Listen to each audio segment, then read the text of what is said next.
America says we will give you opportunity, but you've got to earn your success.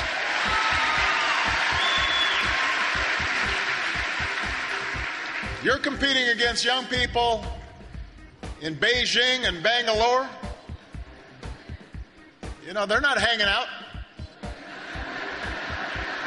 They're not getting over. They're not playing video games. They're not watching Real Housewives. I'm just saying, it's a two-way street. I'm just saying that's all. A live look at the White House on this last day of July. That was the president last week at the National Urban League's annual conference in New Orleans. And that's, of course, when the president announced his White House initiative to help African-American students achieve higher goals in education. With us now to talk about that and much more, president of the National Urban League, Mark Morial. Mark, you know, we hear many contrasts, not many of them positive, between the excitement around the president in 2008 versus the excitement around the president 4 years later when he's running for re-election.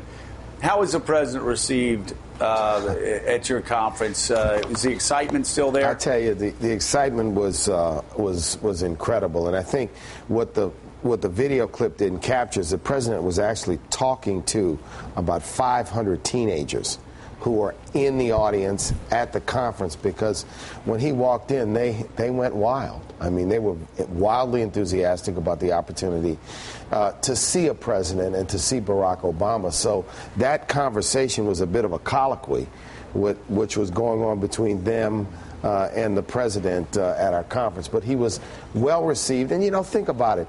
The opportunity for people to see a president in person, you know, maybe for some of us, you know, it's common, but many people may get one chance in life.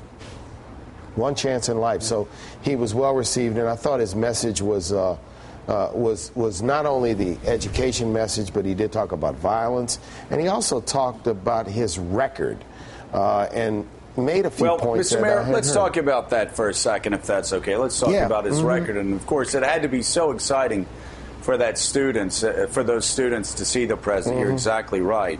So glad you gave him that opportunity. But let's talk about the president's record. Obviously, for African Americans especially, but for all Americans, this has been a tough 3-4 years. Is there a growing sense of frustration that this president and this White House is not able to do more to help African Americans and the economic plight that they've been suffering through I think, over the past several years? You know, Joe, it's a very fair question, and I'd make 3 points. One, I think the audience and the community and the constituency of the Urban League is mindful that things are better today than they were in 2009, no doubt, by every measure, by every stretch. Number two, that things are not where we would like them to be in urban communities and in African-American communities. But then number three, I think the constituency understands the narrative of the Congress, understands the role the Congress has played or not played, and that the president is the president, not the emperor, not the king, and therefore it takes a combination in order to be able to move meaningful initiatives. And I don't think that's lost on an audience like the Urban League audience, which is, I think, a sophisticated audience that follows public affairs and follows public events. Well, in the Urban League report last week, you allude to hidden swing voters. Who are they? You know what? There's this interesting thing that happened in 2008 where you had voter turnout, Governor, equality. In other words, African American and whites turned out almost at the same level. And if you compare that to 2000 and 2004, what that did is it made a significant difference in the outcome of the election in Ohio, in Virginia, in North Carolina, and in Indiana, and played an important role in states like Pennsylvania and Wisconsin. So the idea that these voters who are not thought of as swing voters, if they turn out in 12 like they did in 8, then it's going to have a material impact on some key states. If they turn out. If they turn out, and I believe they will, and I don't know if you've noticed this, Mark, but African Americans come up to me and grab my arm and say, we can't let him lose. And I think there's a sense that the president hasn't accomplished all that they would have hoped. But that I think the third point you made is a good point. Black voters are sophisticated enough to understand that he's been up against a very difficult obstructionist Congress, and they don't hold him accountable, and they want him to have a second 4 years, an additional chance. So I expect the turnout in places like Philadelphia to be every bit as high as it was 4 years ago. And, you know, the biggest concern that I have in that area, I think enthusiasm will grow across the electorate after we get past Labor Day and the Olympics and the conventions. But our continuing concern, it was a big part of the conversation in New Orleans, was the voter ID laws. And the spate that all of a sudden you've had 40 new voter ID proposals since 2009, if you will. And that people ask the question, why, and why now is there all of a sudden all of these new laws, new ways, new restrictions, new things. People are saying, did I miss something? Did I miss some voter impersonation scandal? Did I miss some problem? And I think there's another thing that African Americans understand, and that's alternative. If you look at what happened even just this past week with Mitt Romney, there were two significant gaffes that I think were not lost on African Americans. One was the Anglo-Saxon comment that he made over in London, but the second one was that culture comment dealing with when he was inside of Israel. What I mean by that is this: how can you be part of a larger solution if you don't even understand the context of the problem? And so for him to talk about economic disparities and chalk it up to culture, I think then the question then has to ask, well, women make 77 cents to the dollar to every man. What's the rationale behind that difference? When you look at the fact that economic disparities in this country, particularly amongst African Americans and Latinos, is the highest that it's been since the Great Depression, what do you chalk that up to? And because the question is, if you don't even understand the context of what you chalk it up to, how in the world can you be part of a larger solution to actually decrease that gap? And I think that's something that is not lost on African Americans, specifically when looking at the potential Wes, I'm sorry, let me interrupt. Yeah. I understand your point, but has that gap increased or decreased since January the 20th, 2009? Have the rich gotten richer and the poor gotten poorer since January 20th, 2009? I mean, if you're talking about a disparity gap, and I'm just asking you factually, hasn't that just increased since Barack Obama's been president of the United States? No, factually it hasn't. Factually it has increased, but I think it also goes back to President Morial's point of what are the causes, what are the reasons that we've seen such a significant increase in terms of this disparity gap? Have we not? But you're talking about Mitt Romney. You can't blame Mitt Romney for what's happened over the past 4 years with the disparity gap. If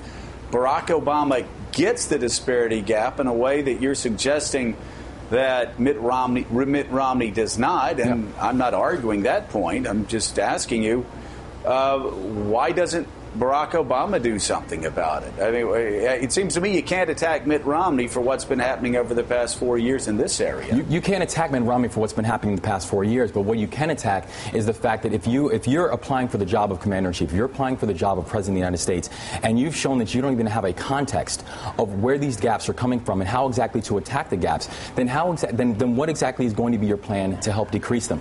That's one thing that President Obama has done, not just on the campaign trail back in 2008, but even since. In the laws that he has put forward and the things that he has actually tried to address, he's actually tried to go over some of those core elements that has created massive disparity gaps within everything from education. If you look at the brand new commission that was just put in place that President Hrabowski is going to be in charge of, if you're looking at everything from sentencing issues, etc., the president has actually tried to put together policies.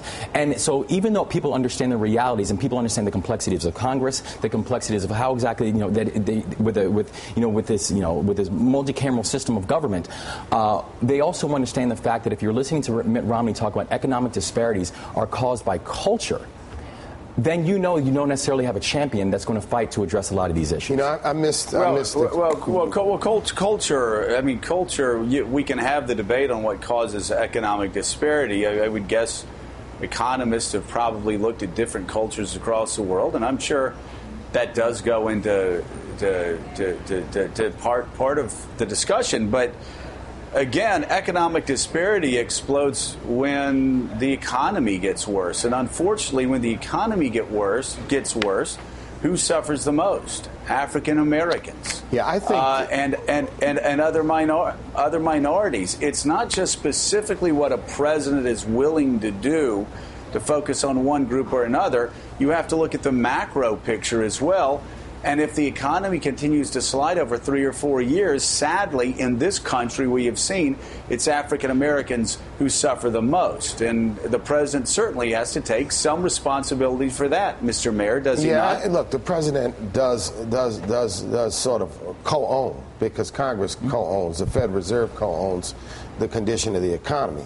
I think the important thing to recognize is that the facts that are on the table are that employment is stronger today than it was in 2009.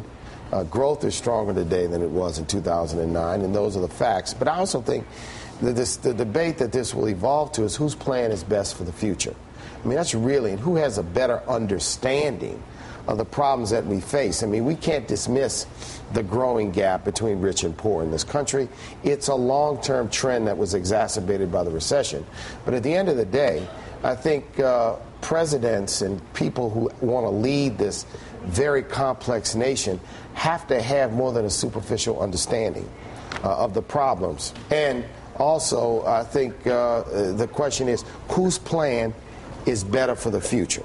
I mean, I think we're going to get to that part of this discussion. And I think in New Orleans, I think the president just gave a great talk. Great talk. Mark Morial, thanks very much. Thanks for having me. Coming up, domestic affairs. We'll ask political consultant turned author Bridget Siegel about the changing dynamic of campaign fundraising and how her experience in presidential politics helped shape her revealing new novel. Plus, new details on which leading figure Democrats have tapped to share the stage with former President Bill Clinton at the party's national convention. We're going to be right back.